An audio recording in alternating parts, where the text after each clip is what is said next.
The cold autumn wind carried the sour scent of rain across the cracked asphalt of Miller's gas station on the outskirts of Portland, Oregon. 7-year-old Marcus Webb pressed his forehead against the fogged window of his mother's dented Subaru, tracing little shapes in the condensation while watching the gray world outside.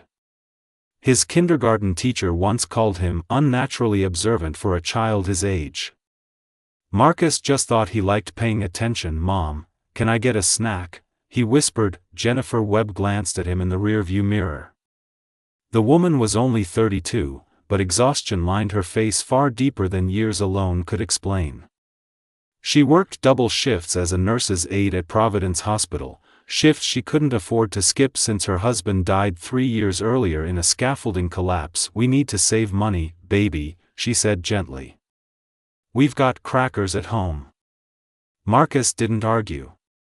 He had learned what no sounded like long before he learned multiplication. Jennifer pulled into the gas station. The low fuel light blinked like an accusation. Exactly $23 sat in her checking account. Another $40 hid in her wallet.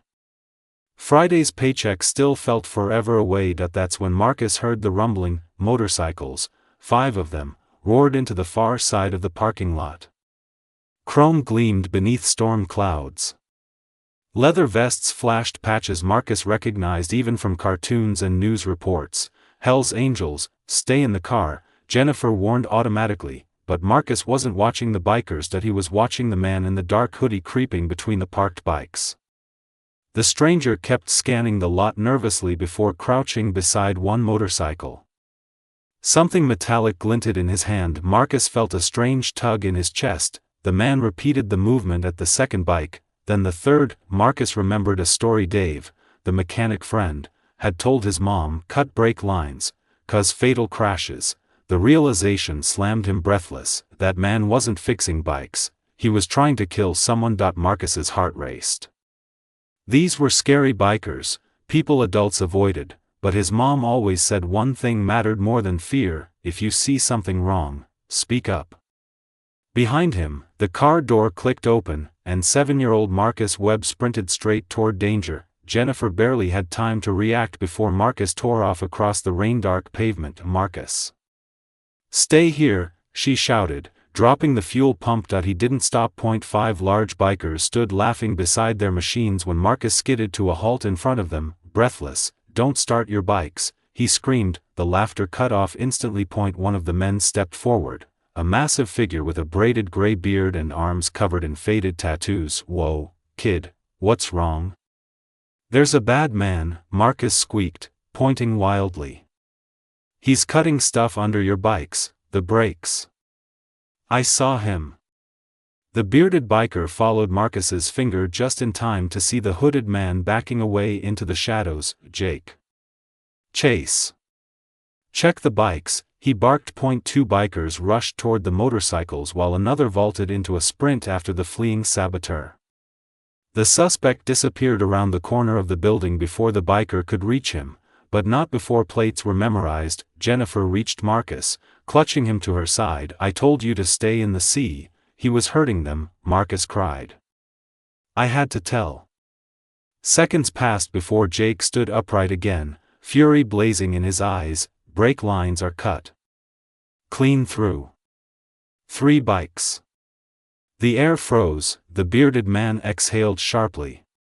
"Damn." He crouched to Marcus' level. "What's your name, son?" "Marcus." The biker extended a massive hand. "I'm Bear." He smiled, a soft, grateful smile that didn't match his fearsome look. "Marcus, you saved lives today." The words hit Jennifer like lightning. Police arrived soon after. Marcus gave a statement, calm, careful, brave, as they documented the crime. Before Jennifer could leave, Bear lowered his voice. "Someone who does this might not want witnesses alive." Fear crawled up Jennifer's spine. Bear continued gently, "Let us buy you lunch while detectives sort this out. Maggie's Diner, 2 blocks over." Against instinct, but trusting the gratitude in their eyes, Jennifer agreed. Maggie's Diner welcomed them with warm grease and neon light. The waitress refused to take Jennifer's ordering of cheap soup and grilled cheese. Nope, Maggie chuckled. Burgers, fries, milkshakes. Kid saved lives. While they ate, Cole, the club's vice president, leaned forward seriously. Anyone got a reason to target you? Jennifer shook her head. We're nobodies. Cole answered quietly, after today, you're witnesses. Later that evening, Bear offered something shocking, a safe house provided by the club until the saboteur was caught. Jennifer balked but gave in when a threatening text appeared. We know who you are. Cole arrived within minutes with reinforcements. Detectives soon traced the sabotage to Tyler Vance, a violent gang enforcer hoping to provoke territorial war between biker clubs. Witness statements, including Marcus's testimony, sealed the arrest. Days later, the danger ended. Jennifer prepared to leave the safe house, but Bear surprised her. The place is yours, rent-free. Handle a few of our community programs. Consider it paid. Jennifer cried, the first tears in years not born of grief. 6 months passed, the house bloomed into a home. Marcus played in the repaired backyard swing set while Cole slowly became more than a protector, becoming family. Jennifer still worked, but only one shift now. The debt shrank, the loneliness disappeared. One evening, Marcus swung high and shouted, Mom, I saved people. Jennifer smiled, yes, you did. She pulled him into a hug and whispered, and you gave us something better too. What? Family.